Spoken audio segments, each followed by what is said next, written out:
चलो स्टार्ट कर लेते हैं। आ रहे हैं बच्चे अभी।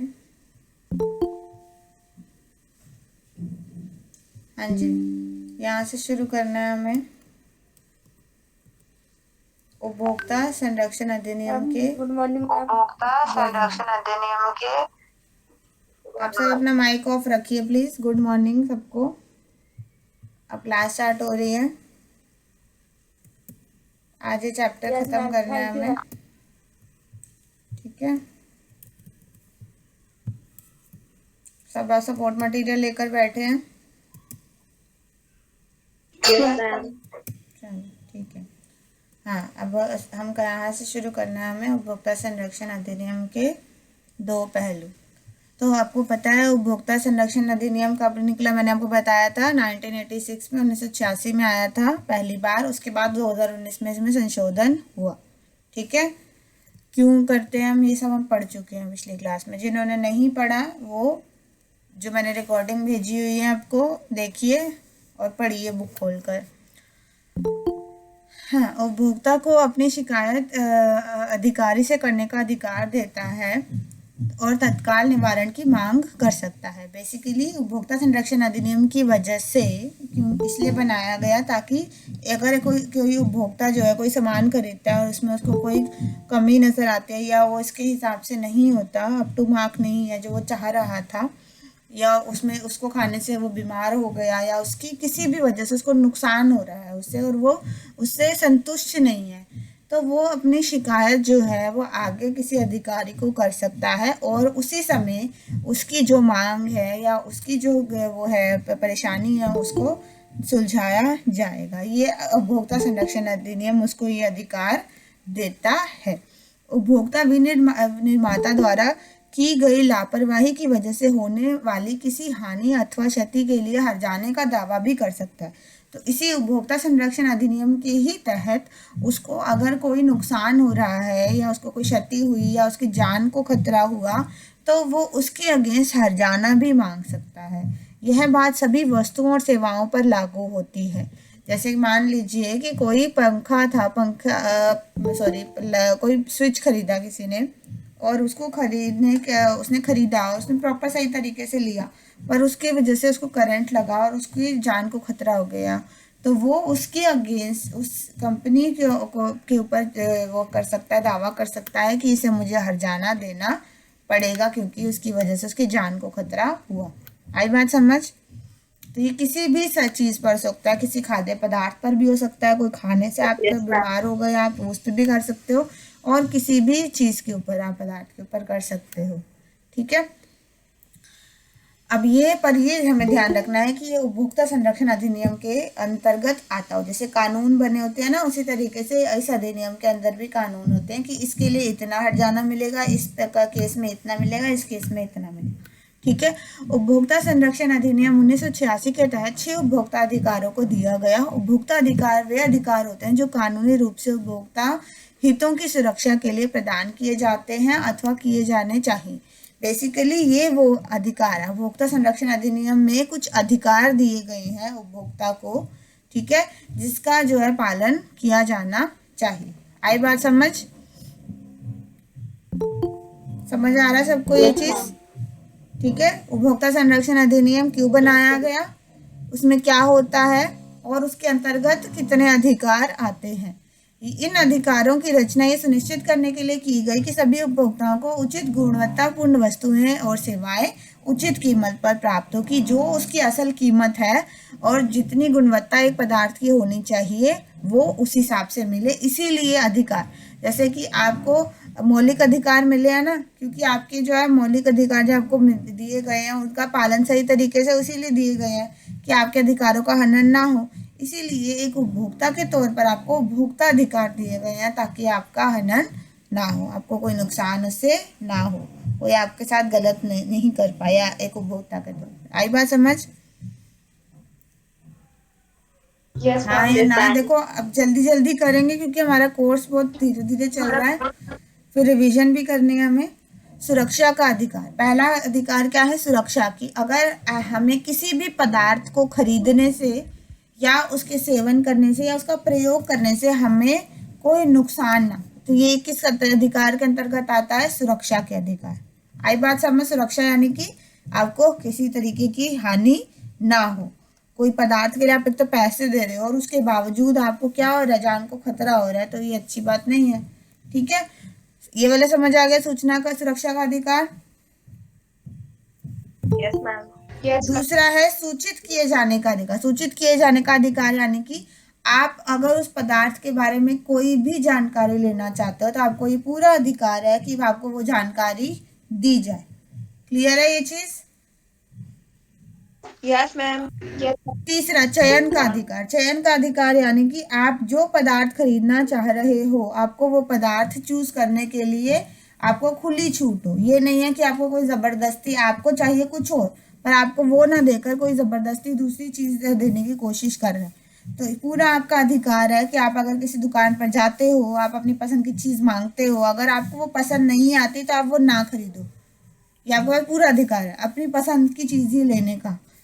आप अपनी चूज कर सकते हो, कोई आपको उसकी जगह कुछ और नहीं दे सकता अगर आप वो नहीं अपनी मर्जी से नहीं लेना चाह रहे।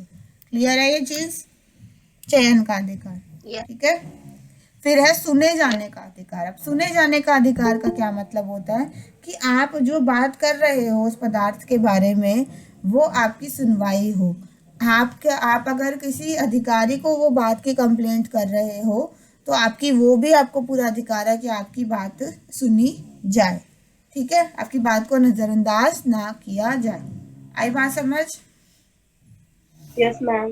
पांचवा शिकायत निवारण प्राप्त करने का अधिकार। अब निवारण मतलब कि जो आप शिकायत कर रहे हो किसी उद्देश्य से कर रहे हो कि या तो वो पदार्थ मार्केट से हट जाए या आपको जो नुकसान हुआ उसके आपको पैसे दिए जाए। ठीक है, हर्जाना दिया जाए, या आप चाह रहे हो कि वो फैक्ट्री ही बंद हो जाए। अब जो भी आप शिकायत का निवारण चाहते हो वो कानूनी उसके अंतर्गत आते आते वो निवारण उस हिसाब से किया जाए कि किस लेवल तक का उससे आपको नुकसान हुआ। आई बात समझ? जैसे आप एक्सचेंज कराना चाह रहे हो तो आपका पदार्थ एक्सचेंज हो जाए, आप पैसे वापस पाना चाह रहे हो तो आपके पैसे वापस आ जाए, आप चाह रहे हो सारा पदार्थ वो जो है मार्केट से खत्म हो जाए तो वो खत्म, पर वो आपके हिसाब से नहीं होगा, वो होगा कि कानून के दायरे में वो कितने लेवल तक का आपका वो जो नुकसान हुआ या आपका जो आपके साथ जो धोखाधड़ी हुई, आपको जो भी परेशानी हुई वो कितने दायरे तक आती है, उस हिसाब से आपको जो है निवारण प्राप्त होगा। आई बात समझ? हाँ या ना? Yes, ma'am. ठीक है, मान लीजिए आपके चिप्स टूटे हुए और आप बोलो कि नहीं ये तो फैक्ट्री बंद होनी चाहिए कि मेरे चिप्स टूटे हुए, तो ऐसा नहीं होगा। ज्यादा से ज्यादा क्या होगा, आपको उसके पैसे वापस हो जाएंगे। ठीक है, या उसकी जगह आपको दूसरा पैकेट दे दिया जाएगा। इतना हो सकता है ना इस केस में, ये भी निवारण हुआ। अगर मान लीजिए कि कोई चिप्स खाकर कोई बीमार पड़ गया तो उसका आप हर्जाना मांग सकते ज्यादा से ज्यादा। ठीक है, कंपनी तो आप बंद नहीं करवा सकते। आई बात समझ? तो किस हद तक का है वो समस्या, उसके हिसाब से निवारण प्राप्त होगा। क्लियर है ये चीज? Yes, ma'am. फिर है उपभोक्ता शिक्षा का अधिकार। ये सबसे लास्ट और सबसे मेन है।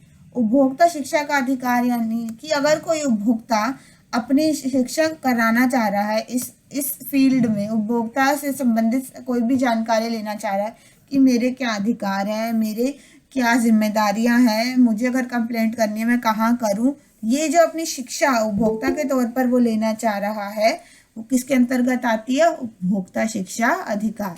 आई बात समझ? Yes, ma'am. उपभोक्ता शिक्षा का ये आपके 6 अधिकार है। वेरी वेरी इंपॉर्टेंट कर ये अच्छे से मार्क कर लीजिए। इसको बेशक से एक छोटे से A4 साइज शीट पर बनाकर अच्छे से कलरफुल तरीके से अपने अधिकार नोट कर लीजिए, क्योंकि ये क्वेश्चन आपका आएगा ही आएगा। आज का ये होमवर्क है आपका, इसको आपने सुंदर तरीके से सजाकर एक छोटा सा पोस्टर बनाना है ताकि आपको ये सारे अधिकार याद हो जाए। क्लियर है ये चीज सबको? आपकी आवाज नहीं आ रही। Yes, ma'am. आवाज आ रही है नहीं आ रही? मैम आ रही है। आ रही है तो बेटा, जिसको नहीं आ रही नेटवर्क इशू आपका। ठीक है, सही करो अपना, जाके किसी ढंग की जगह पे जाओ जहाँ नेटवर्क आ रहा हो। क्लियर है? ये सारे अधिकार मैं आपको बता चुकी हूँ अच्छे तरीके से। उपभोक्ता के 6 अधिकार। सुरक्षा यानी कि आपको जीवन से कोई भी उसका नुकसान ना हो। मैम आपकी आवाज बेटा आपके नेटवर्क में इश्यू है फिर, क्योंकि तुम्हारी आवाज भी कट रही है, इसका मतलब तुम्हारे नेटवर्क में इश्यू है। ठीक है, सूचित किए जाने का अधिकार भी आपको मैं समझा चुकी हूँ। सूचित किए जाने का अधिकार का मतलब है कि हर वस्तु से संबंधित जो भी सेवा है, उसका मूल्य है, शुद्धता है, क्षमता है, कितनी मात्रा है, क्या गुणवत्ता है, क्या चीज बनाई गई, कहाँ पे बनाई गई, तो ये सब जानकारी आपको मिल जाए। चयन का अधिकार यानी कि आपको जो अपने पसंद का चाह रहे हो वो आप उसमें से ले सकते हो। विभिन्न गुणवत्ता, विभिन्न मात्रा, विभिन्न कीमत, विभिन्न माप, डिजाइन उत्पाद मिलने चाहिए, उपभोक्ता अपनी इच्छा से उसका चयन कर सकता है। सुने जाने का अधिकार यानी कि कहीं पे भी वो अपनी बात करना चाहे, विचार विमर्श करना चाहे, अपनी बात रखना चाहे, उसकी बात को सुना जाए। शिकायत प्राप्त निवारण प्राप्त मैं आपको बताई चुकी कि जो अगर कोई आपको दोष वाली कोई चीज़ दे रहा है, कोई खराब वस्तु दे रहा है, तो आप उसकी शिकायत कर सकते हो और उसके जो भी सही बनता है उसका निवारण होना चाहिए कानूनी दायरे में। उपभोक्ता शिक्षा का अधिकार यानी आप उपभोक्ता शिक्षा से संबंधित सभी जानकारी आप प्राप्त कर सकते हो। क्लियर है ये चीज? सबने लिख लिया ये question? Yes, ma'am. Homework note कर लिया कि आपने क्या करना है? आपने उपभोक्ता अधिकार सुंदर सुंदर तरीके से सजा कर अच्छे बड़े बड़े वर्ड्स में लिखने हैं और कहीं पे आप उसकी फोटो खींच कर भेजोगे, ठीक है, ग्रुप पे। और आप जब स्कूल खुल जाएंगे तो आप वो चीज सबमिट कराओ। मैम क्या चीज करना है? पोस्टर बनाना है उपभोक्ता अधिकार के ऊपर। मैम फाइल बनानी है क्या? नैन्सी समझ नहीं आ रहा, मैंने कहा पोस्टर बनाना, फाइल बोला मैंने। Poster ma'am. पोस्टर। ठीक है मैम। उपभोक्ता से अब इसके अलावा उपभोक्ता माइक बंद करो अपना। ठीक है। उपभोक्ता के दायित्व, अब अधिकार जहाँ आते हैं उसके साथ में दायित्व भी आते हैं। आप जितना भी पढ़ते हो मौलिक अधिकार है तो हमारा कुछ रुक के आ रही है, हमारे मौलिक कर्तव्य भी है ना।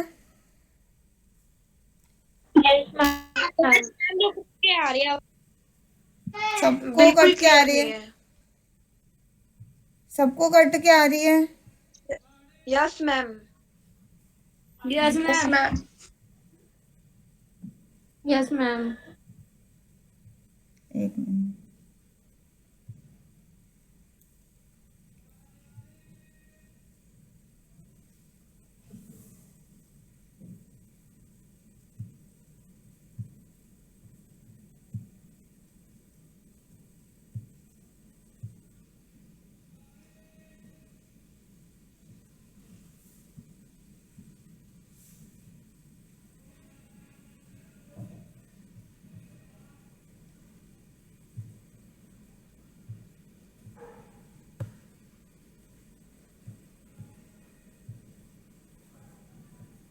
अब आ रही है? Yes ma'am. अब ठीक आ रही है?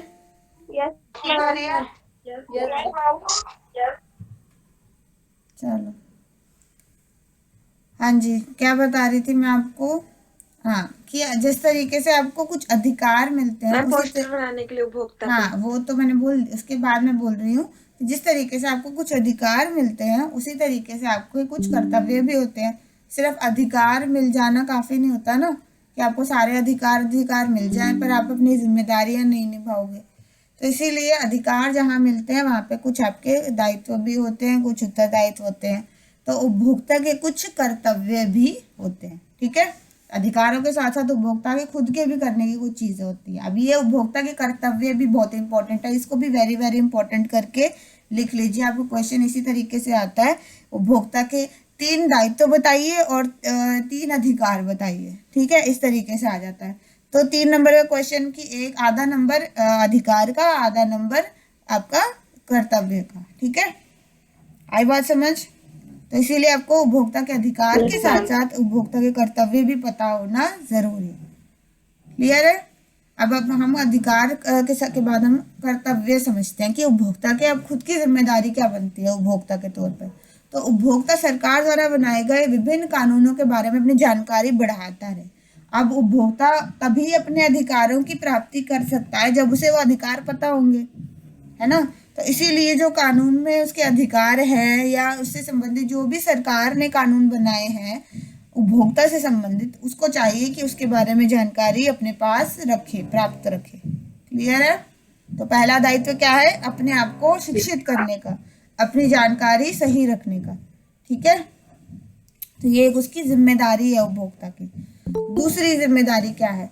उसे सभी सामान वस्तुओं का लेन देन ईमानदारी से करना चाहिए, कोई बेईमानी नहीं करनी। जैसे कि अगर आपके पास ब्लैक मनी है तो आप कहो कि मैं जो है ये बिल नहीं लूंगी, पर मुझे ना आप ये सामान इतना इतना दे दो। ठीक है, या कोई भी गलत तरीके से, गलत माध्यम से किसी चोरी का सामान या इस तरीके का सामान ना ले। ठीक है, तो ये जो है उसके खुद के दायित्व हैं कि ईमानदारी से सही बिल देकर सामान खरीदे। आप जो है पैसे बचाने के चक्कर में या अपने जो है गलत माध्यम से अपने पैसों का प्रयोग करने के लिए आप गलत तरीके से सामान ना खरीदे। समझ आई बात? तो दूसरा कर्तव्य क्या है? ईमानदारी से सामान लेना। ठीक है, चोरी का सामान ना खरीदे। क्लियर है ये चीज? Yes ma'am. तीसरा, कोई भी वस्तु खरीदने से पहले बाजार सर्वेक्षण करना चाहिए ताकि सभी वस्तुओं का तुलना उचित तरीके। आप कोई भी सामान खरीदने जाते हो तो कम से कम 2-3 जगहों से उसका मूल्य पता करो, कितने रुपए का है, कितनी मात्रा किस हिसाब से है, क्या गुणवत्ता में अंतर है। ये आपका कर्तव्य बनता है कि आप कोई भी सामान एकदम से ऐसे ना खरीदे किसी एक जगह से, हमेशा उसका कंपैरिजन करें ताकि आपको बाजार में कौन सी चीज कितने दाम की मिल रही है वो जानकारी हो। ठीक है, जैसे आप फोन भी खरीदने जाते हो तो एकदम से फोन तो उठा के नहीं ले आते ना, कंपेयर करते हो कितनी रैम है, कितनी रोम है, कितना बड़ी स्क्रीन है, कौन सा सस्ता पड़ेगा, किसकी स्टोरेज ज्यादा है। आई बात समझ? तो ये सब करते हो ना कोई भी सामान खरीदते हो, तो इसीलिए तुलना जरूर करनी चाहिए। कोई भी छोटी से छोटी वस्तु हो या बड़ी से बड़ी वस्तु हो, उसकी बाजार में जाकर कंपेयर करिए। ठीक है, तो ये आपका कर्तव्य बनता है। समझ आ गया ये चीज? Yes ma'am. फिर चौथा, उसे अपनी आवश्यकता के अनुसार उपलब्ध विभिन्न किस्तों में से स्वयं चुनना चाहिए, किसी के बहकावे में नहीं आना चाहिए। अब आप क्या करते हो कि आप अपना दिमाग लगा कर करो। किसी ने आपको बोला कि ये सामान वहां से खरीदिए, वहां ज्यादा अच्छा मिल रहा है। ठीक है, तो आप खुद जाइए, खुद अपना कंपैरिजन कीजिए, खुद आपको सही लगता है तो खरीदिए। किसी की बातों में आकर कोई, जैसे मान लीजिए दुकानदार आपको चाहिए कुछ और था, वो आपको क्या कर रहा है, अपनी जो कुछ बचा कुचा माल है वो बेचने की कोशिश कर रहा है और आप उसकी बातों में आकर वही सामान ले आए जो बचा कुचा था या खराब था। ठीक है, तो किसी की बातों में ना आइए, अपने हिसाब से चुनिए, अपने दिमाग का प्रयोग कर। ठीक है, समझ आ गया? पांचवा जो उसका कर्तव्य है वो है कि हमेशा लेबल पढ़कर ही सामान खरीदे। अगर किसी में लेबल सही नहीं है यस मैम। तो वो सामान बिल्कुल भी ना खरीदे। क्लियर है ये चीज? तो हमेशा कोई भी सामान, आप बेसिक से कोई फोन खरीद रहे हो, आप एक छोटी सी पिन खरीद रहे हो, हमेशा एक चीज उसकी क्या चीज है, उसका लेबल है, उसके ऊपर क्या दिया गया है वो जरूर चेक करिए। हाँ बेटा, क्या बोल रहे हो?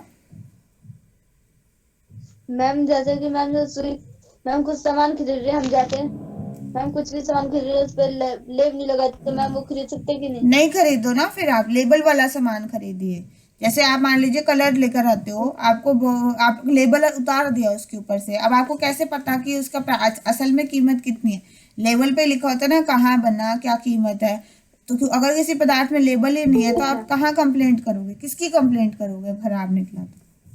आई बात समझ? इसीलिए लेबल जरूर चेक करना चाहिए कि उसमें सारी जानकारी है, कहाँ बना, किसने बनाया, कितने का है, कोई मानक चिन्ह होने। अब जैसे अगला यही है, उसके मानक चिन्ह वाले उत्पाद खरीदे जो गुणवत्ता वाले हो।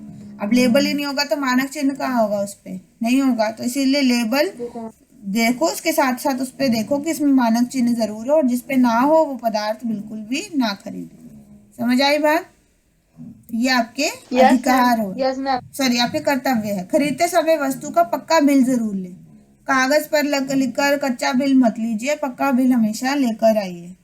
ठीक है, क्योंकि अगर मान लीजिए आपकी गुणवत्ता खराब निकलती है तो आप बिल दिखाकर वह वापस रिटर्न ले सकते हो या उसके पैसे वापस मांग सकते हो। या आपको अगर कहीं पे कंप्लेंट भी करनी हो ना उस कंपनी की, सबसे पहली चीज वो बिल मांगते हैं। आपके पास अगर बिल ही नहीं है या आप बिल घुमा देते हो तो फिर क्या करोगे उसका, वो आप कंप्लेंट आपकी आगे नहीं रिसीव होगी। इसीलिए सबसे पहला काम ज़रूरी है कि बिल ज़रूर लेना चाहिए और संभाल कर रखना चाहिए। बीमा, क्रेडिट कार्ड, बैंक जमा आदि सेवाओं को लेते समय शर्तों और नियमों को ध्यान से पढ़ें। जो आपको ऐड आते हैं टीवी पे, LIC की आती है, म्यूचुअल फंड की आती है, हमेशा बोलते हैं ना कि टर्म्स एंड कंडीशंस अप्लाई, ठीक है, बाजार के अधीन है, ये है वो है, ये सब जल्दी जल्दी बोल देते हैं वो।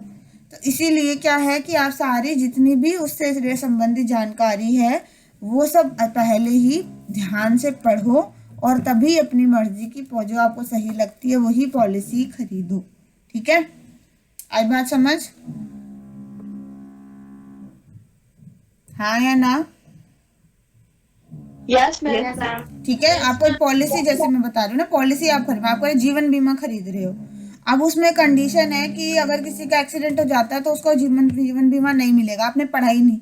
और फिर मान लीजिए कि अगर आपको जब ज़रूरत पड़ी तो उस समय आपको यही है कि उस केस में आपका एलिजिबिलिटी नहीं है, आपके सारे पैसे डूब गए। आई बात समझ? तो इसीलिए हमेशा जितनी भी कागजी कार्रवाई होती है, सारे नियम होते हैं, कानून होते हैं, शर्तें होती हैं, वो अच्छे से पढ़ लेनी चाहिए। कई राज्य व अंतर्राष्ट्रीय उपभोक्ता संगठन उपभोक्ता हित में कार्य कर रहे हैं, इनके कार्य और गतिविधि को समझना चाहिए और ऐसे संगठनों का सदस्य बनना लाभकारी होता है।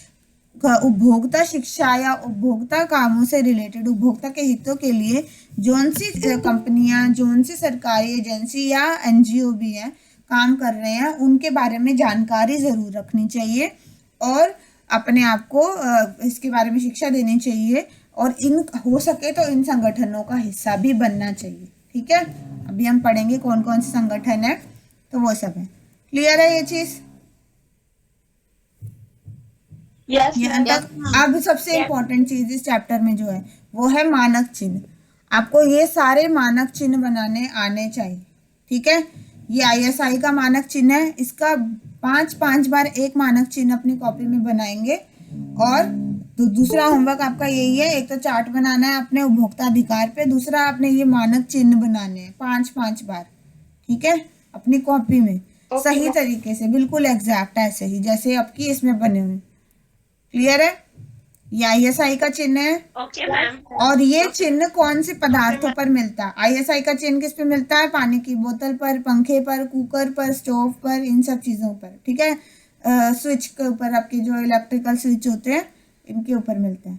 सिल्क मार्क किसके ऊपर मिलता है? जो 100% शुद्ध सिल्क से बने वस्त्र होते हैं, जैसे सिल्क की साड़ी हो गई, सिल्क का सूट हो गया, सिल्क की शेरवानी हो गई। ठीक है, तो इनके ऊपर जो प्योर सिल्क से बना होगा उसके ऊपर आपको सिल्क मार्क मिलेगा। आई बात समझ? ISI का किसके ऊपर मिलेगा और ISI का कैसे बनता है ये आना चाहिए। सिल्क मार्क किसके ऊपर मिलेगा? मैंने आपको बताया, सिल्क की साड़ी, सिल्क की शेरवानी, सिल्क के सूट, इन सब के ऊपर आपको मिलेगा। और कैसे बनता है तो ये ड्रॉ करना है पूरा, जैसे इसमें बना हुआ है वैसे पूरा का पूरा। BIS का ये वाला हॉलमार्क है, ये कौन सा निशान है? BIS नहीं है, ये हॉलमार्क है। कौन सा है? हॉलमार्क। हाँ, हॉलमार्क आपको जेवरों के ऊपर मिलता है, सोने के जेवर हो, चांदी के जेवर हो, ठीक है, प्लैटिनम हो, इनके ऊपर आपको ये चिन्ह मिलेगा। पूरा ऐसे ही आपको बनाना आना चाहिए। क्लियर है? ये है वूल मार्क, इसे क्या कहते हैं? क्या कहते हैं इसे? वूल मार्क। वूल मार्क। अब इसमें ये आपने याद रखना है कि आप ये जब वूल मार्क बनाएं तो जितनी इसमें धारियां हैं उतनी ही धारियां बनाएं। जैसे इसमें काली 5 है लाइनें, तो काली 5 लाइनें ही आपने बनानी। आई बात समझ? आगे पीछे नहीं करनी। इसे बनाते समय आपने ये ध्यान रखना है कि जितनी लाइनें हैं इसमें उतनी ही आपने बनानी है। 5 होती है तीनों जगहों पर। ठीक है, ये थोड़ा सा मुश्किल होता है बनाना, तो इसीलिए इसमें नंबर भी कटते हैं क्योंकि बच्चे 3 या 2 बनाते हैं। अब देखो ये ऐसा है, इसका मतलब है अगर लाइनें कम है तो यानी कि इसके अंदर मिलावट है, ब्लेंड है, इसके अंदर कोई और वस्त्र की, किसी और रेशे की मिलावट। आई बात समझ? तो इसीलिए हमें ये वाला बनाना है। ये 100% प्योर वूल है। क्लियर है? Yes ma'am. Yes ma'am. ठीक है, फिर ये आपका एग मार्क है। एग मार्क किसके ऊपर मिलता है? मैंने आपको बताया था, आपके आटे पे मिलेगा और किस पे मिलेगा?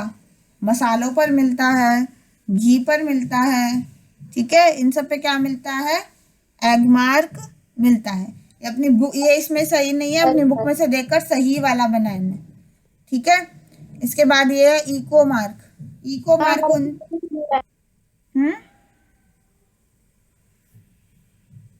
एग मार्क की पता है सबको? कम से कम 5 उदाहरण याद रखो हर चीज के कि किस किस पदार्थ पर मिलता है। बनाओ और उसके सामने पदार्थ के नाम लिखो किस पे मिलेगा। इस तरीके से याद करोगे ना 5 बार। जैसे पहला बनाया एक पदार्थ, दूसरा बनाया दूसरा पदार्थ, तीसरा बनाया तीसरा पदार्थ, ऐसे ऐसे लिखकर याद करो ताकि आपको पेपर में बनाने में प्रॉब्लम ना हो। क्लियर है ये चीज? अब इसके बाद आपका ये आता है इको मार्क। इको मार्क उन चीजों पे मिलता है जो कि किसके ऊपर कैसी होती है, जो हमारे पर्यावरण के लिए अच्छी होती है। जैसे कि आपको खादी की चीजों के ऊपर मिलेगा, जूट के कपड़ों के ऊपर मिलेगा, ठीक है, मिट्टी के घड़ों पर मिलेगा, इस तरीके की चीजों पर इको मार्क मिलेगा जो हमारे पर्यावरण के लिए अच्छी होती है, ठीक है, जो मिट्टी से बने हैं या प्राकृतिक पदार्थों से बने हैं, ठीक है। और ये FSSAI का मार्क ये किस पे मिलता है? ये सभी खाद्य पदार्थों पर मिलता है। किस पे मिलता है? सभी खाद्य पदार्थों पर मिलता है। हाँ, चिप्स पे भी मिलेगा आपके, उस पे भी मिलेगा, क्या बोलते हैं, बिस्किट पे भी मिल, सब पे मिलेगा, ठीक है। अब ये सारे वही बताए हैं इन्होंने, ये सारे उदाहरण दिए हैं। ISI का मार्क खाद्य पदार्थों में पानी पैकेट बोतल के ऊपर मिलेगा, नमक पे मिलेगा, कैंडी टॉफी पे मिलेगा, बच्चों के दूध के पाउडर पे मिलेगा, और जो बिजली के उपकरण है उसमें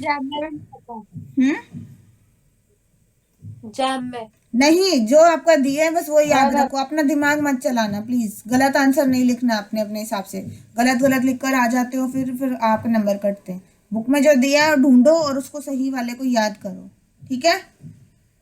गलत आंसर किसी ने नहीं लिखना, अपना बिना कॉपी या बुक खोले कोई भी नहीं बनाएगा। सामने बुक रखिए और फिर बनाइए और फिर याद कीजिए क्या किस किस पे है, ठीक है। सबको सही बनाना, ड्रॉ सही करना है पहले चीज। हल्का सा आपने लाइन इधर की उधर कर दी, नंबर कट जाते हैं, इसीलिए इनको तभी मैं आपको होमवर्क दे रही हूँ कि ड्रॉ सही करिए, लाइन सारी सही होनी चाहिए आपकी, और उसके उदाहरण आप सारे सही से याद करिए, ठीक है।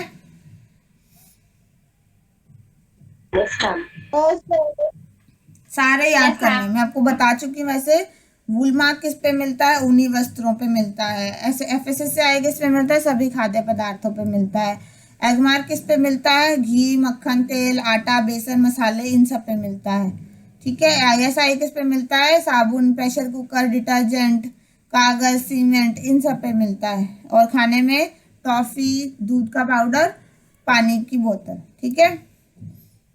सिल्क मार्क सिल्क से बने रेशमी वस्त्रों पर मिलता है। हॉलमार्क मैंने आपको बताया शुद्ध सोना, चांदी, प्लैटिनम के धातु पर मिलता है। इको मार्क किस पे मिलता है? प्रदूषण जो नहीं फैलाते, जैसे कि डिटर्जेंट, पेंट, कागज, ये वाली चीजें, साबुन। क्लियर है ये चीज आपको? ऐसे टेबल बनाओ, देखो नाम लिखो, ठीक है, फिर उसका सिंबल यहाँ एक और बस ये कर दो कि इसका जो है ये वाला टेबल है ना, इसके आगे बस इसको ड्रॉ कर दो। सेम टेबल बनाओ, इसके आगे इसको ड्रॉ करते जाओ, ठीक है। ये बड़े से चार्ट पे बनाओ ताकि आपको याद रहे, ठीक है। और अपनी कॉपी में इसको आप 5 बार ड्रॉ करो, और ये टेबल जो है ये एक बड़े से चार्ट के ऊपर बनाकर इसके आगे इसका चिन्ह भी ड्रॉ कर, ठीक है। ये आपका होमवर्क आज का है। क्लियर है? आगे बढ़ू? Yes ma'am.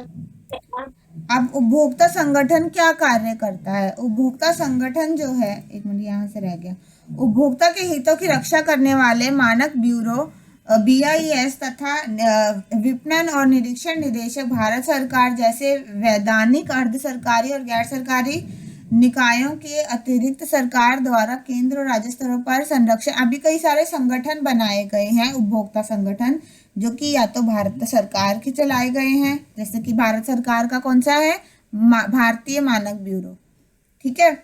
आपका प्राइवेट कौन सा है, विपणन और निरीक्षण निदेशालय, सॉरी ये भी भारत सरकार का है, ठीक है। ये सारे, उसके अलावा कई एनजीओ वगैरह भी हैं जो इस एरिया में उपभोक्ता संरक्षण के एरिया में काम करते हैं, ठीक है। इसका कार्य क्या अभी क्या ये संगठन क्या कार्य करता है। पहला कौन सा संगठन है, BIS और DMI। कौन से बात करी हमने, BIS और DMI, समझ आ रहा है इसकी फुल फॉर्म। ये BIS भारतीय मानक ब्यूरो, ये क्या है, उपभोक्ता संगठन है। दूसरा विपणन और निरीक्षण निदेशालय DMI, ठीक है, ये क्या है, उपभोक्ता संगठन है, ठीक है। इसके अलावा कई प्राइवेट NGO वगैरह भी है जो इसी क्षेत्र में काम करते हैं। क्या काम करते हैं वो पढ़ रहे हैं, आई बात समझ। Yes, ma'am. क्या काम करते हैं, पहला उपभोक्ता को शिक्षित करने का काम करते हैं। क्या करते हैं, उपभोक्ता को शिक्षित करते हैं, उपभोक्ताओं की तुलनात्मक परीक्षण करते हैं, उपभोक्ता उत्पाद यानी कि मान लीजिए सोना आया, ठीक है, सोने के टेस्ट कौन करेगा, BIS करेगा, चेक करेगा कि कितना शुद्ध है।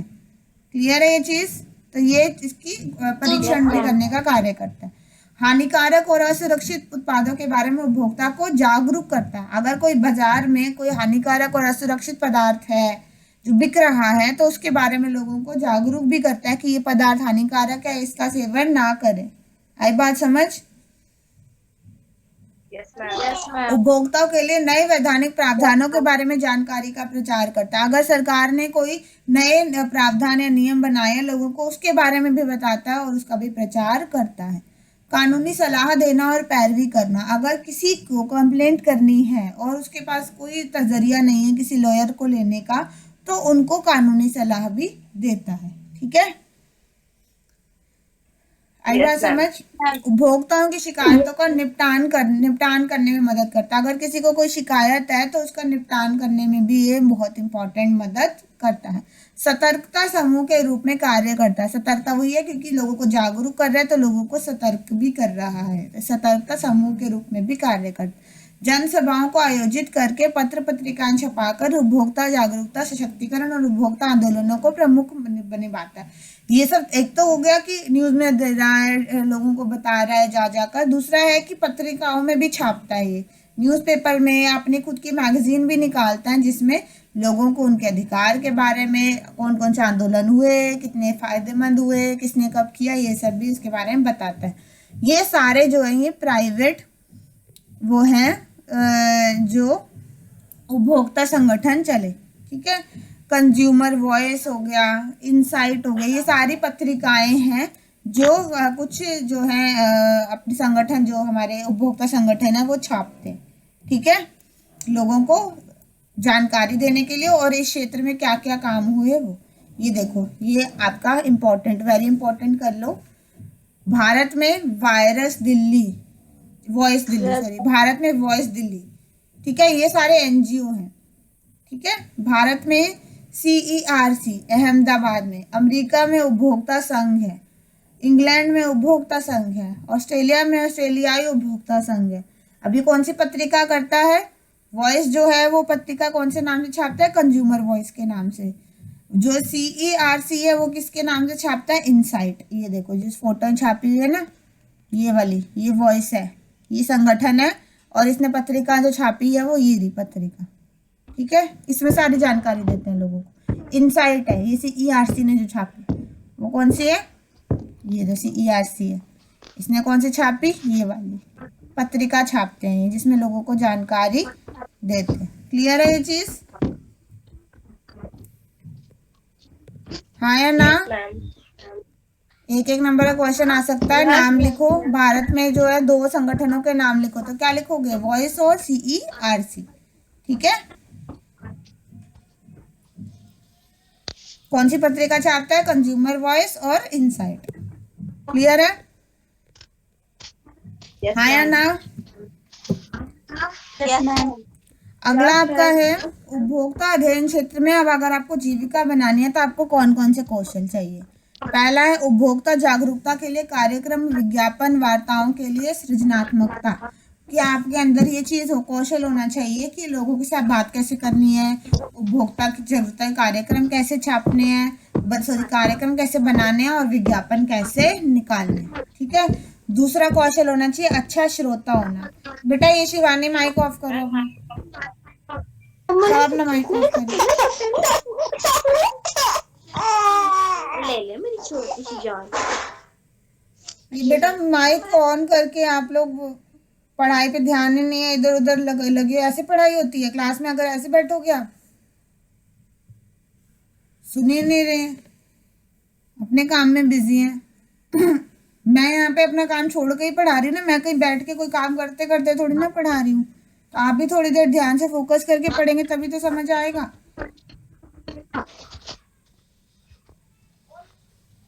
उपभोक्ता जागरूकता के लिए कार्यक्रम बनाने का कौशल होना चाहिए कि कैसे कार्यक्रम बनाकर लोगों को जागरूक करना है, कैसे लोगों से बात करनी। सुनना, अच्छा श्रोता होना। सिर्फ बोलना ही जरूरी नहीं होता, कई बार हमें सुनना पड़ता है, लोगों को कंप्लेंट सुननी पड़ती है, जिसके बाद ही हम उसके लिए सही सुझाव दे सकते हैं। उपभोक्ता शिक्षा के लिए शैक्षिक सामग्री विकसित करने के लिए लेखन कौशल।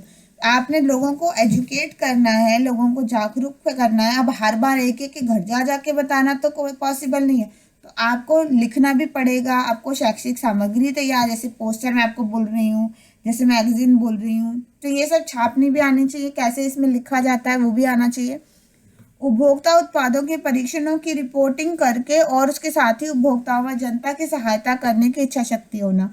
अगर मान लीजिए कोई परीक्षण है, उसकी कैसे चेक करते हैं, कैसे उसको छापते हैं, कैसे उसको समझना होता है कि ये जो है ये शुद्ध है, ये अशुद्ध है, वो सब भी आना चाहिए। और उसकी इच्छा शक्ति भी होनी चाहिए कि लोगों को, अब मैंने तो टेस्ट किया, मेरे को पता चला कि इस कंपनी के सोना जो है वो शुद्ध नहीं है, अब मैं लोगों को कैसे बताऊंगी, जनता को, कि इस कंपनी का सोना शुद्ध है। तो उसकी इच्छा शक्ति होना जरूरी है। उपभोक्ता कार्य विधि और शिकायत निवारण संस्थाओं की जानकारी। अगर मुझे ही नहीं पता होगा कि मुझे, अगर कोई मेरे पास आता है सलाह के लिए कि मैं बताऊं उनको अपनी कंप्लेंट, तो अगर मुझे नहीं पता इस उत्पाद की कंप्लेंट ऐसे होनी है और यहाँ होनी है, तो मैं दूसरों को नहीं समझा सकती। इसलिए खुद को भी जानकारी होना, अच्छा संप्रेषण, बातचीत करने अच्छे से आनी चाहिए। अंतर व्यक्तिगत कौशल, लोगों को जुटाने का कौशल होना चाहिए कि लोग आपके साथ कंफर्टेबल फील करें, आपको बता सके अपनी शिकायत। पुरानुभूतिपूर्ण और विवेकपूर्ण अभिव्यक्ति, लोगों के प्रति पुरानुभूति, उनकी समस्या को समझने की होनी चाहिए, कौशल होना चाहिए, नहीं तो कोई भी आपको सीरियसली नहीं लेगा। ठीक है। उपभोक्ता शिक्षण क्षेत्र में शैक्षिक पाठ्यक्रम कौन कौन से चल रहे हैं, कौन है जो, अब देखो उपभोक्ता शिक्षा का खुद का कोई कोर्स नहीं होता कि आप ये नहीं है बीएससी करोगे उपभोक्ता शिक्षा में या आप एमए करोगे उपभोक्ता शिक्षा में, ऐसा कोई कार्यक्रम नहीं चलता। पर उपभोक्ता शिक्षा संरक्षण जैसे आपको पढ़ाया जा रहा है एक चैप्टर के रूप में, एक सब्जेक्ट के रूप में कई कई कोर्स जो है वो पढ़ाते हैं। आई बात समझ? तो खुद का कोई कोर्स नहीं है कि ये बीएससी कंज्यूमर एजुकेशन करोगे या उपभोक्ता शिक्षा करोगे, बीएससी नहीं। पर हाँ, आप कोई एक, जैसे बीएससी आप होम साइंस करोगे, गृह विज्ञान करोगे, तो उसमें आपको एक सब्जेक्ट पढ़ाया जाता है। ठीक है। एक साल में कोई एक सेमेस्टर में एक सब्जेक्ट आपको पढ़ाया जाता है। इसी तरीके से कई सारे कोर्स है जो क्या करते हैं, कई सारे पाठ्यक्रम हैं जो इसमें कवर करते हैं उपभोक्ता शिक्षा को। अभी ये उदाहरण है बीएससी गृह विज्ञान, दूसरा बीएससी परिवार संसाधन प्रबंधन, बीएससी गृह प्रबंधन, बीबीए व्यवसाय प्रशासन, बीबीएस व्यवसाय अध्ययन। इन सब में एज अ सब्जेक्ट ये विषय पढ़ाया जाता है। आई बात समझ? अब आपको ये क्वेश्चन आ सकता है, वही जैसे मैंने आपको घुमा फिरा के क्वेश्चन आते हैं, सीधे क्वेश्चन नहीं आते। अब इस चैप्टर में से क्वेश्चन कैसे आता है, इस चैप्टर में से वही आता है कि आपकी दोस्त उपभोक्ता शिक्षा अध्ययन के विषय में जीविका अर्जित करना चाहती है, तो उसे मार्गदर्शन दीजिए कि वो किस प्रकार इस क्षेत्र में अपनी जीविका बना सकती है। ठीक है। दूसरा क्वेश्चन कि आपकी, हाँ, अब उसमें आप उल्टा बताएंगे कि उसे क्या करना चाहिए, बीएससी गृह विज्ञान, बीएससी ये, और उसे अंदर कौशल क्या क्या चाहिए ये, ठीक है। कौशल में आपका ये कौशल और पढ़ाई में आपका ये पढ़ाई, ठीक है। आई बात समझ? Yes ma'am. दूसरा आपका यही क्वेश्चन ma'am. आएगा कि आपकी जो दोस्त है या कोई भी है उसने ये पढ़ाई करी है और वो उपभोक्ता शिक्षा के क्षेत्र में जीविका बनाना चाहती है, अब उसके पास जीविका के क्या अवसर है, ठीक है। एक तो था मार्गदर्शन की वो कैसे बनाएगी, दूसरा है अब उसके पास क्या अवसर है, तो आप ये वाले पॉइंट लिखेंगे। क्या अवसर है? वो भारतीय मानक ब्यूरो, विपणन और निरीक्षण निदेशालय, उपभोक्ता मामलों में मंत्रालय आदि में सरकारी संगठनों में प्रबंधन तकनीकों के पद पर कार्य कर सकती है। यही सरकारी पदों में, सरकारी संगठनों में कार्य कर सकती है, फिर स्वैच्छिक संगठनों में भी कार्य कर सकती है, ठीक है। क्या काम कर सकती है? या तो लोगों को शिक्षा देने का या पत्रिका छापने का, ठीक है। फिर उसके बाद है कि कुछ कंपनियां खुद होती हैं, जैसे कि मान लीजिए कोई बड़ी सी कंपनी है, उनका खुद का एक डिपार्टमेंट होता है कि वहां से अगर आपको कोई शिकायत है, किसी पदार्थ आपने लिया या कोई सेवा आपने ली, तो आपने उसकी अगर कंप्लेंट करनी है तो आप कहाँ, जैसे कि मान लीजिए जोमेटो है, ठीक है, आप जोमेटो से मंगाते हैं, तो जोमेटो का खुद का एक सिस्टम होता है कि वहाँ पे अगर आपको वो पदार्थ से कोई प्रॉब्लम है तो आप वहीं पे सीधा कंप्लेंट कर दो। आई बात समझ? तो आपको किसी संगठन घूमने की जरूरत नहीं है, आप सीधा वहीं पे कंप्लेंट कर। इसी तरीके से कई कॉर्पोरेट संस्थान होते हैं, उनका खुद का उपभोक्ता विभाग होता है जो कि डायरेक्टली आपकी समस्याओं का निदान उसी समय पर कर देता है। आई बात समझ? यस तो मैम। उस क्षेत्र में आप काम कर सकते हो कि अगर आप जिस मान लीजिए जोमेटो में काम कर रहे हो तो आप उपभोक्ता वाले डिपार्टमेंट में काम कर सकते हो। बाजार अनुसंधान संगठनों का इसके साथ कार्य करना, वही है अभी मार्केट में कैसे कैसे प्रोडक्ट आ रहे हैं, लोग कैसा कैसा खरीद रहे हैं, वो सब के बारे में पढ़ाई करना, अनुसंधान करना, ठीक है। उपभोक्ता परामर्श सेवा और लोगों की शिकायतों का निवारण करने के लिए राष्ट्रीय उपभोक्ता हेल्पलाइन पे कार्य करना, सरकारी हेल्पलाइन जो कि फोन के थ्रू आपको कोई समस्या है उसका लोगों को फोन पे ही सलाह देती है कि आपको ये समस्या है आप यहाँ जाइए, आपकी ये समस्या है आप ये करिए, ठीक है, फोन के थ्रू। विद्यालय और महाविद्यालय में चलाए गए उपभोक्ता क्लबों में परामर्शदाता के रूप में कार्य करना, काउंसलर का काम करना। जैसे स्कूल में आपका मान लीजिए आपके स्कूल में आपको कोई किसी प्रोडक्ट को लेकर, किसी मान लीजिए फीस को लेकर आपको कोई परेशानी है आपके स्कूल में, तो उसके लिए आप परामर्शदाता का काम कर सकते हैं। हेल्थ वो कंज्यूमर क्लब होते हैं वहाँ पे, ठीक है। शिकायत निवारण के मार्गदर्शक के लिए स्वतंत्र परामर्शदाता के रूप में, वही आप इंडिपेंडेंट, जैसे हम होते हैं ना कि एंटरप्रेन्योरशिप, अपना खुद का फ्रीलांस का काम करना, कोई कंपनी से जुड़े नहीं हो, किसी संगठन से जुड़े नहीं हो, पर आपको फिर भी अगर को आपने अपना डाल दिया कहीं पे कि मैं जो है इसमें स्पेशलाइज्ड हूँ, मैंने ये पढ़ाई करी है, और अगर आपको उपभोक्ता से संबंधित कोई जानकारी चाहिए या किसी शिकायत का निवारण करना है तो आप मुझे कांटेक्ट करिए, तो लोग आपको इंडिपेंडेंटली आके आपसे सलाह मशवरा लेंगे। आई बात समझ? Yes ma'am. फिर दृश्य श्रव्य प्रचार विभाग में, दृश्य श्रव्य प्रचार हम पढ़ चुके हैं। दृश्य यानी कि जो टीवी में ऐड आते हैं, जागो ग्राहक जागो, सुनिए सबने? Yes ma'am. ठीक है, वो ऐड बनाने का काम कर सकते हो आप, या कोई रेडियो में सेम ऐड आती है तो वो ऐड बनाने का काम आप कर सकते हो, जैसे आप लोगों को जागरूक कर रहे हो। उपभोक्ता परीक्षण प्रयोगशाला में उत्पादों की, वही इसमें क्या कर रहे हो आप, टेस्ट कर रहे हो, खुद जाकर टेस्ट कर रहे हो, उसी संगठन BIS में लगे हो और आप जाकर टेस्ट कर रहे हो कि सोना जो प्योर है इम्प्योर, तो उसके लिए आप पढ़ाई करिए और आप वो टेस्ट करने का काम करिए, ठीक है। आई बात समझ? जैसे हमने मिलावट की जांच की थी ना, तो मिलावट की जांच आपने खुद की, तो यही काम आप किसी लैब में कर सकते हो जहाँ पे उत्पादों की जांच करने का काम आप कर सकते हो। याद आया सबको? Yes ma'am. ठीक है। फिर उपभोक्ता सक्रियवादी बनना। उपभोक्ता सक्रिय जैसे आंदोलनकारी होते हैं तो उपभोक्ता सक्रियवादी भी होते हैं, उपभोक्ता को लेकर जो भी जानकारी देनी होती है उसको काम करते हैं, सरकारों को अवेयर करते हैं कि वो अपने कानून में संशोधन वगैरह करें, ठीक है। उपभोक्ता मामलों से संबंधित पत्रकारिता, वही आप पत्रकारिता कर रहे हैं पर सिर्फ आप कौन सा विकास पत्रकारिता कर रहे हैं, सिर्फ उपभोक्ता के मुद्दों को उठाते हैं। आपका चैनल है वो सिर्फ उपभोक्ता के मुद्दों को उठाता है। आई बात समझ? आपका कोई टीवी का चैनल है सिर्फ उपभोक्ता मुद्दे उठाएगा। आपका अखबार है, आपका सिर्फ उपभोक्ता, आपका रेडियो का चैनल है, कोई शो चल रहा है, वो सिर्फ उपभोक्ता मुद्दे। आई बात समझ? तो उससे संबंधित पत्रकारिता कर सकते हैं। फुल फॉर्म्स पता होने चाहिए। आती हैं सीपीए की फुल फॉर्म, उपभोक्ता संरक्षण अधिनियम कब आया था? 1986। संशोधन कब हुआ? 2019। याद रखना है सब नहीं। बीआईएस मानक भारतीय मानक ब्यूरो, आईएसआई भारतीय मानक संस्थान, एफएसएसएआई भारतीय खाद्य संस्था और मानक प्राधिकरण, एगमार्क एग्रीकल्चरल मार्केटिंग कृषि विपणन, डीएमआई विपणन और निरीक्षण निदेशालय, एसएमओआई भारतीय रेशम मार्ग संगठन, सीईआरसी उपभोक्ता शिक्षा और अनुसंधान केंद्र, वॉइस उपभोक्ता शिक्षा के हित के लिए गैर लाभकारी संगठन या गैर सरकारी संगठन, बीबीए व्यावसायिक प्रशासन में स्नातक, बीबीएस व्यावसायिक अध्ययन में स्नातक। ये सारी फुल फॉर्म्स समझनी चाहिए आपको। हर चैप्टर से रिलेटेड फुल फॉर्म एक एक नंबर की आई। ये आपका चैप्टर कंप्लीट हो गया। किसी को कोई डाउट है इस चैप्टर से रिलेटेड? क्वेश्चन मैं आपको बता चुकी हूँ कैसे आते हैं, कहाँ से किस किस तरीके से घूम कर आते हैं, किस चीज़ पे आपने चैप्टर पढ़ते समय ध्यान रखना है।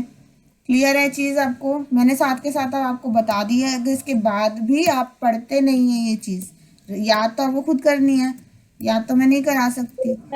तो याद आप करोगे तभी आप पेपर में लिखने। अब मैं आपको रिटर्न वर्क दे रही हूँ ताकि रिटर्न प्रैक्टिस हो आपकी। क्लियर है?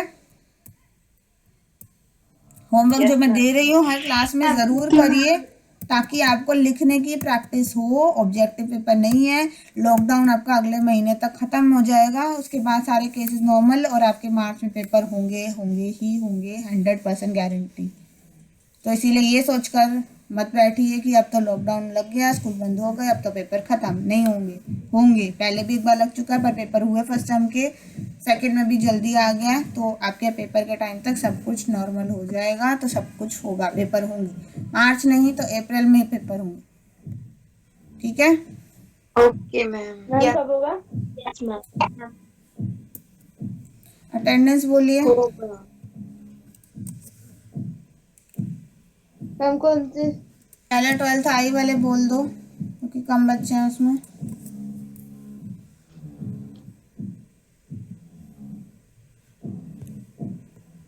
Ma'am Anjali roll number 5। एक मिनट रुको, मैं रोल नंबर बोल रही हूँ। रोल नंबर 1 रितिका वाजपेयी, नहीं है। रेखा, नहीं है। महक, जल्दी जल्दी बोलो, मैं बार बार नहीं बोलूँगी। जो नहीं है वो बाद में, अगर आपने नहीं बोला मैं एक बार चैट बॉक्स में दोबारा चेक करूँगी। चैट बॉक्स में भी नहीं है या नहीं है तो फिर मैं बार बार खोल करके एक एक घंटे बाद नहीं चेक करूँगी। अटेंडेंस अभी लग गई सो लग गई। एक बार चैट बॉक्स चेक करूँगी, एक बार आपको खुद का बोला हुआ चेक करूँगी। इसके अलावा मैं कुछ और चेक नहीं कर रही। रितिका वाजपेयी नहीं है, रेखा नहीं है, महक नहीं है, Paramita, Anjali, yes ma'am. Khushi, yes ma'am. Pooja, yes ma'am. Aarti, Poonam, yes ma'am. Monika, yes ma'am. Rupa, Neha, Priya, yes ma'am. Shivani, Anjali, Anjali है पीछे आवाज आ रही है। मैम शिवानी मैं आई हूँ। शिवानी है, ठीक है। अंजलि, प्रियंका, कौन सी क्लास की ले रहे हो? 12th आई, प्रियंका, मैम प्रिया 16 की अटेंडेंस लगा दो, रोल नंबर 13। लगा दिए। 16 प्रियंका, 17 सिमरन, 18 काजल, 19 सपना, 20 शालू, 21 कविता, मैम सपना रोल नंबर 19। 20 शालू, 21 कविता, 22 नैन्सी, 50 मैम। 23 नरगिस, 24 सपना, 25 जूली, 26 कोमल, 27 रुखसाना, Yes, ma'am. 28 सिमरन, 29 Mithilesh, Yes, ma'am. 30 आमरीन, Simla roll number 17. बेटा सो रहे हो तो बीच में। Yes, ma'am. 30 Amreen, Yes, ma'am. 31 Afreen, Yes, ma'am. 32 Akku, 33 Preeti, 34 Israt, 35 Shehnaz, Yes, ma'am. Yes, ma'am. 36 Ruby, Yes, ma'am. 34 Israt है। Yes, ma'am. Ma'am. ठीक है। 37 अंकिता, अंकिता है, फिर बाद में बोलेगी मैं थी। 38 राहत, 39 Yes, ma'am. Neha, Present, ma'am. 40 Aditi, Ma'am. 41 Priyanka, Yes, ma'am. 42 Shweta, Yes, ma'am. 43 जेबा, 44 शिवानी। एक बच्चा है जिसका माइक बंद रहता है, बट वो चैट बॉक्स में अटेंडेंस लगा दो भाई फिर, अब जिसका माइक जो कंप्यूटर से लेता है। ठीक है, आई अपना सेक्शन जरूर मेंशन करेंगे सब। पहले मैं जी की ले लेती हूँ, फिर मैं चैट बॉक्स देख लूंगी। मैम सिमरन रोल नंबर 17। लगा दिया बेटा 17। ठीक है, अब 12th जी बोलो।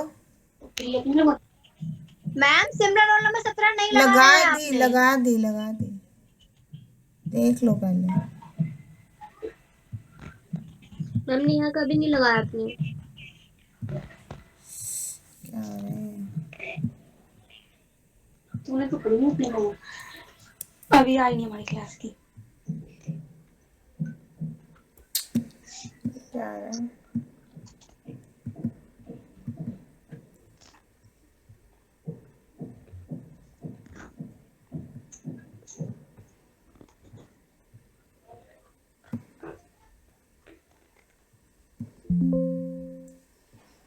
जी के पहले बोल दो।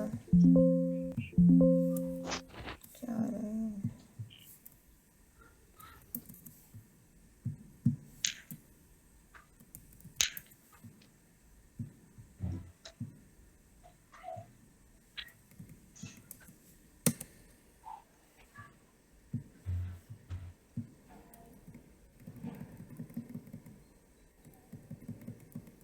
मैम लेफ्ट हो जाए। जिनकी 1 मिनट लग गई है वो। रोल नंबर 1 कोमल, 12th जी, 2 Sonam, 3 Komal, ma'am roll number 1 Komal है। 1 प्रेजेंट। ठीक है, 3 कोमल, 4 पूजा, यस मैम। 5 कोमल, 6 निकिता, 7 कविता,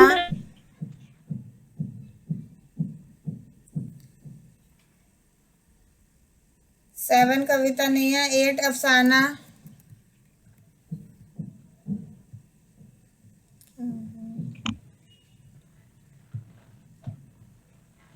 8 अफसाना,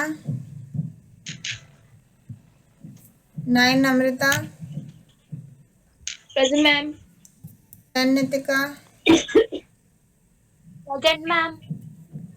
11 साहिबा,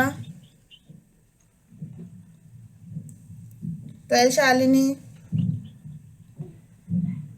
13 Anusha, 14 Neetu, yes ma'am. 15 Shobha, 16 Kusum, yes ma'am. 17 रोशनी, 18 मोनिका, 19 सुमन, 20 सपना, 21 मीनाक्षी, 22 कुमकुम, 23 प्रीति, 24 राखी,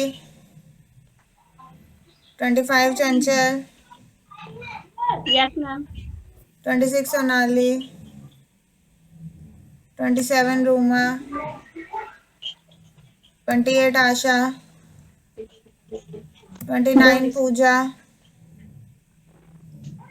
30 Ashu Anshu, yes ma'am. 31 Manisha, 32 Rinki, 34 Sarita, yes ma'am. 34 Shivani, 35 Kajal, 36 Muskan, ma'am. 37 Shivani, present ma'am. 38 Anjali, 39 Khushboo, 40 Varsha, 41 Deepika, yes ma'am. Varsha, ma'am. Ma'am Varsha. ठीक है Varsha. Yes ma'am. 32 Nikita, sorry 42 Nikita, 43 Neeraj, 44 भावना,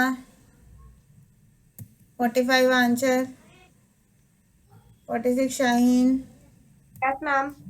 47 सकीना, यस मैम। 48 इकरा, मैम 45 के प्रेजेंट नहीं लगाई आपने। 46 है कि नहीं है शाहीन? 46 नहीं है। 46 नहीं है, ठीक है।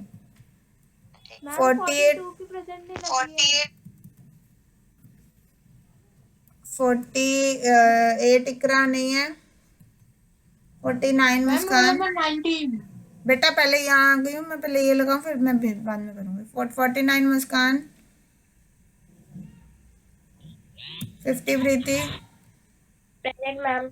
51 साबिया, 52 मुस्कान, 53 कशिश, 54 तबस्सुम, 55 आशियाना, मैम। यस मैम 54 प्रेजेंट है। 54 प्रेजेंट है। 56 जैनब, 57 साहिबा, 58 मानसी, 59 रोशनी,